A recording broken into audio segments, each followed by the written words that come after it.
তুমি কি কখনো নিজের সাথে একা বসে ভেবেছো তুমি আসলে কে?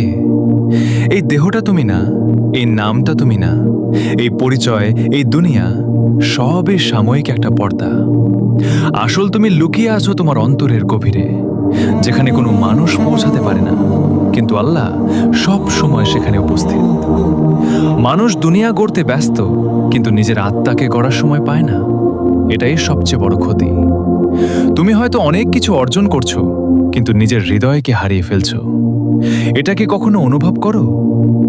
নফস তোমাকে প্রতিদিন প্রতারণা করে, তোমাকে বড় হওয়ার স্বপ্ন দেখায়, কিন্তু আল্লাহর কাছে ছোট হেঁটে যাওয়াটাই আসল সফলতা।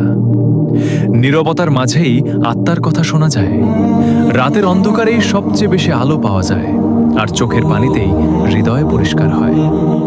তুমি যদি সত্যিই আল্লাহকে পেতে চাও, তাহলে মানুষের দৃষ্টিতে বড় হওয়া ছাড়ো, নিজের ভিতরে ভাঙতে শেখো। কারণ আল্লাহ সেই হৃদয়কেই ভালোবাসেন যে হৃদয় ভেঙে গেছে কিন্তু তার কাছ থেকে ফিরে যায়নি। তাই আজ থেকেই শুরু করো নিজেকে খুঁজে পাওয়ার যাত্রা, দুনিয়া থেকে নয়, আল্লাহর দিকে ফিরে আসার পথ।